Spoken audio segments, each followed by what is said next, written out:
오늘은 성요사파 주기요 기념일이 되겠습니다. 요즘 계속해서 성인 주일들이 이어지고 있죠.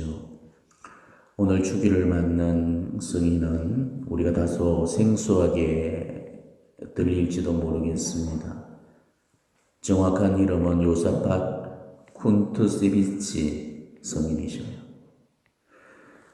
교회 일치, 즉 우리 교회 용어로는 에큐메니칼이라고 부르는데, 이 교회 일치를 거론하는 곳이면은 이분의 직함을 한 번쯤은 들을 수가 있습니다. 왜냐하면은 교회 일치의 사도로 불려지신 분이시기 때문이죠.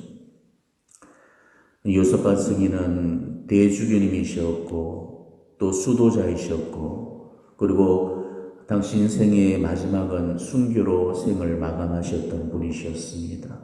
그런데도 이분이 익히 잘 알려지지 않았던 그런 이유는 놀랍게도 가톨릭 교회의 사제가 아니셨고, 지금의 우크라이나 지방에서 사목을 하셨던 동방정교회 소속의 사목자이시기 때문입니다. 즉 동방정교회 주교로 활동을 하시다가 가톨릭 교회의 화해와 일치를 도모하시던 중에 자기 종독들에게 죽임을 당하셨던 분이십니다. 그렇기 때문에 이름이 당연히 낯설고 생소하게 들리실 겁니다. 우리가 이 요사팟 성인의 성의를 이해하려면은 먼저 교회사 한 가지를 아주 간단하게나마 알아둘 필요가 있습니다. 1054년에 우리 그리스도교 최초의 분열이 일어나게 됩니다. 동방교회와 서방교회의 분열이 그거죠. 우리는 교회 분열하면은 종교개혁 한 가지만 있는 줄 알지만은 최초의 이 교회 분열은 종교개혁이 일어나기 훨씬 더 앞선 500년 전에 바로 동방교회와 서방교회 사이에 먼저 일어나게 됩니다. 여기서 동방교회 혹은 또 서방교회라는 그런 말은 지리적으로 동로마 지역이었던 그 비잔틴권에 소속된 그 교회와 또 서로마에 소속되어 있던 이 교회라는 그런 의미입니다. 원래는 이 두 교회가 연합해서 또 하나의 그런 가톨릭을 이루고 있었죠. 그런데 교회가 세워지고 천년의 세월이 지나고 이제 조금씩 교회 분열의 조짐이 보여지기 시작했습니다. 여기에는 물론 여러 가지 이유와 원인들이 있었지만은 한마디로 뭐라고 콕 집어서 설명할 수 없는 그런 여러 가지 이유들이 존재합니다. 제가 시간 관계상 일일이 다 설명드릴 수는 없고, 예를 들어서 성화상 논쟁이라든지 또 몇몇 신학적인 그 논점의 차이로 말미암은 그런 논쟁들도 동서방 사이에 있었고요. 또 어떤 성자가 누군가에 따른 그런 갈등으로 말미암은 이런 여러 가지 정체적인 이유들, 이런 복합적인 이유들이 모여서 결국은 하나이고 거룩하고 보편되고 사도로부터 이어오는 이 단일교회가 두 개의 교회로 쪼개져 버리게 됐죠. 이때 동방교회는 자기 스스로를 걸어서 정통교회라는 그런 의미로 오르토독스 처치라고 이렇게 이름을 지어서 떨어져 나갔고요. 우리 서방교회는 가톨릭이라는 그 이름을 그대로 유지를 하게 되었습니다. 이로써 오늘날의 동방정교회와 로만 가톨릭이라는 이 이름이 생겨나게 된 거죠. 이 요사팟 주교님은 동서방교회가 분열된 지 500여 년이 지난 바로 1580년 이 우크라이나에서 출생을 하시게 됩니다. 동방정교회 집안에서 태어나서 어릴 때부터 정교의 예법을 익히며 살았는데 요사팟의 부모님은 자녀에게 올바른 신앙을 심어주고자 가장 노력을 했었죠. 상인이었던 아버지는 요사팟도 상인이 되기를 바랬습니다. 이 성인은 어릴 때부터 명석하고 공부를 잘했다고 그럽니다. 근데 요사팟은 학교를 졸업한 후에 바로 아버지의 뜻을 받들기 위해서 상업을 배우기 위해서 어떤 상인 밑으로 들어가게 됩니다. 근데 요사팟이 그 주인 밑에서 열심히 일을 배우던 중에 요사팟을 마음에 들어했던 그 주인이 자기 딸과 결혼을 해주게 되면 가업을 물려주겠다는 그런 제의를 해왔지요. 이때 요사팟은 이 제의를 거절하게 됩니다. 왜냐하면 수도성소가 있었기 때문에 수도자의 길을 걷고 싶어서였기 때문이었습니다. 그래서 결국은 1604년에 바실로의 삼일체 수도원에 입회를 해서 요사팟이라는 수도명을 얻게 됩니다. 그리고 5년 후에는 사제로서 구미되면서 점차로 강론으로 전역에 유명세를 떨치게 됩니다. 그리고 이때부터 요사팟 사제는 동서방 교회의 화해를 위해서 사목적인 역량을 발휘해 나갔습니다. 그 당시에 동방교회였던 이 우크라이나 교회와 로만 가톨릭 교회 간에는 서로 대적 관계에 있었는데 이 요사팟 사제는 바로 이 두 교회의 일치를 위해서 노력을 했고 그 결과로서 큰 성과를 거두기도 했습니다. 그리고 이후로 장상으로부터 폴란드의 새 수도원을 세우라는 명을 받고 바로 그곳 수도원 원장이 되어서 또 수도의 개혁을 주도해 나갔죠. 그러던 중에 1617년 비테퍼스크의 주교로 이제 임명이 되십니다. 그리고 그 이듬해는 폴로츠크의 대주교가 되시게 됩니다. 이때부터 요사팟 대주교님은 교구의 쇄신과 개혁을 이루면서 아울러서 동시에 교구 내에서 동방, 서방 이 두 교회의 일치를 위해서 가장 노력을 기울이시게 되죠. 그렇게 해서 동방 교회 속에 이 가톨릭 교회의 그런 영향력이 아주 크게 신장이 되고 있었습니다. 그렇지만 여기에는 또한 많은 어려움과 반대가 따를 수밖에 없었죠. 동방교회 신자들의 로만 가톨릭에 대한 당관과 적대감이 노골적인 그런 상황 하에서 이 동방교회 전통을 가톨릭과 접목해 보려고 파전 시도를 다했습니다.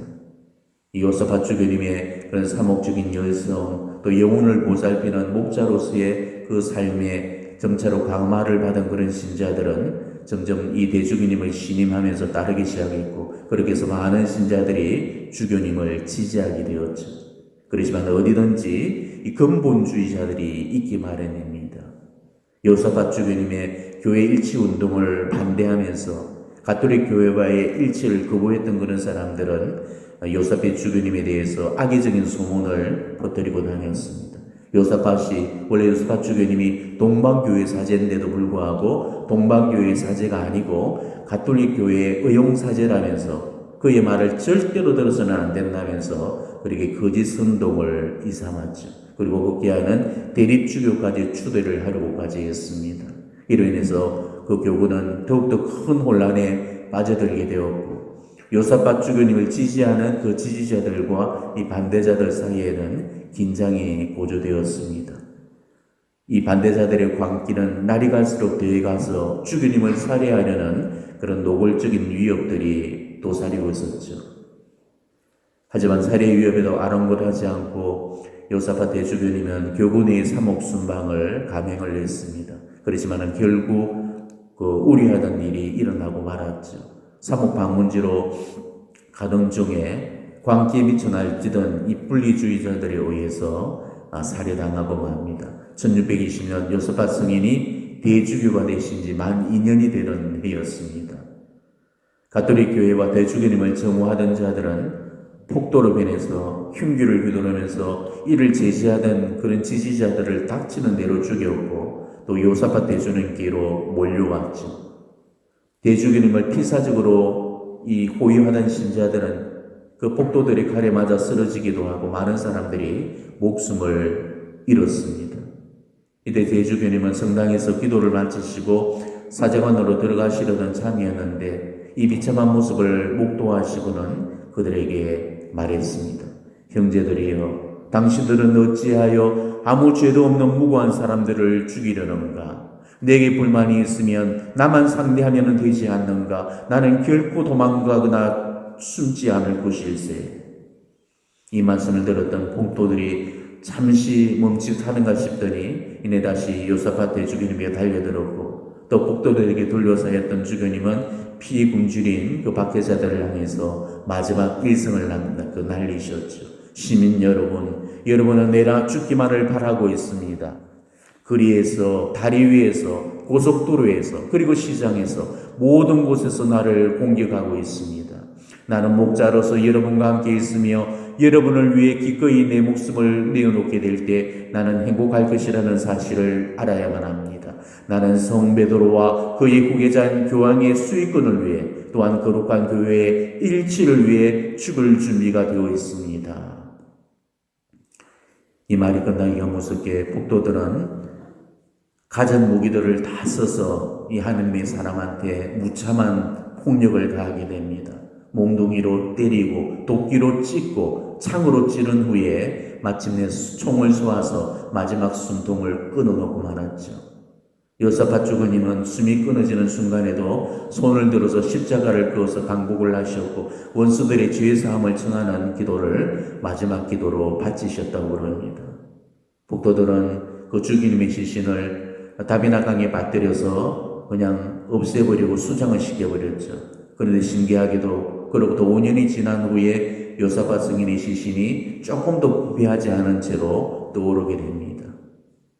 그리고 놀랍게도 한때 승인의 라이벌이었던 정교회의 그 멜레티오 대주교는 나중에 가톨릭 교회와 화해를 이루게 됩니다. 그리고 승인이 돌아가신 이후에 수많은 동방교회 신자들이 가톨릭으로 개종을 하게 됩니다. 그리고 여호사밧 대주교님께 전구를 치겠던 수많은 사람들이 기적을 체험함으로 인해서 그 기적 심의에 통과되었고 1867년에 시성이 되셨습니다. 비록 동방교회의 성직자이긴 하셨지만 교회 일치를 위한 공로를 인정받아서 바로 성교회가 로마 가톨릭 성인품에 올리셨던 겁니다. 이로써 로마 가톨릭의 시성을 받은 동방교회 최초의 성인이 되셨습니다. 교회 일치라는 것은 참으로 어려운 문제입니다. 동방정교회, 또 영국 성공회, 또 세계 신교회, 2000년 역사 동안에 예수 그리스도께서 세우셨던 하나의 단일한 교회가 4분 5열이 되어서 수많은 종당과 종파들, 거기서 또 이루 셀 수 없는 분파들이 생겨나서 지금은 이 그리스도교 분파가 도대체 몇 개가 되는지 하나님도 다 모르실 거라고 이야기를 하고 있죠. 분열되기는 쉽지만은 일치되는 것은 대단히 어려운 게 이 종교 간의 문제입니다. 예수님께서 이 사실을 미리서 하시고 최후의 만찬석상에서 드렸던 그 마지막 기도가 바로 일치를 위한 기도였다는 사실을 우리는 기억해야 합니다. 아버지, 이 사람들이 모두 하나가 되게 해 주십시오. 이게 우리의 주님께서 그토록 마지막까지 원하셨던 그런 기도이셨습니다. 같은 하나님을 믿고 대동소이한 예수 그리스도의 복음을 따르는 사람들이 가장 첨예하게 대립을 하고 있고 갈등을 겪고 있는 이유는 예수님 안에서 한편이 되어오지 못하기 때문이죠. 예수님이라는 공통분모를 소유한 그런 우리 그리스도교 분파들이 서로 예수님은 내 편이라고 예수님을 자기 편으로 만들려고만 했기 때문에 예수님 안에서 같은 편이 되어질 수가 없었던 것입니다.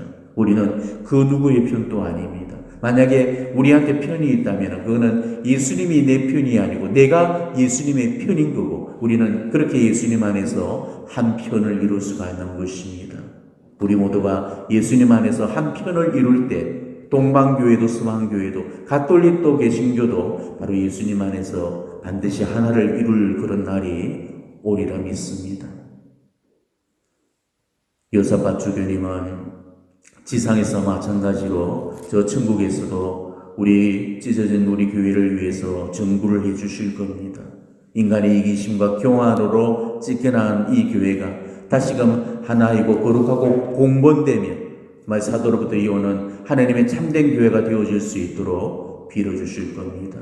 오늘은 특별히 교회 일치를 위해서 여호사밧 성인께 전구와 중재를 청하면서 오늘 미사 봉헌하시기를 바랍니다.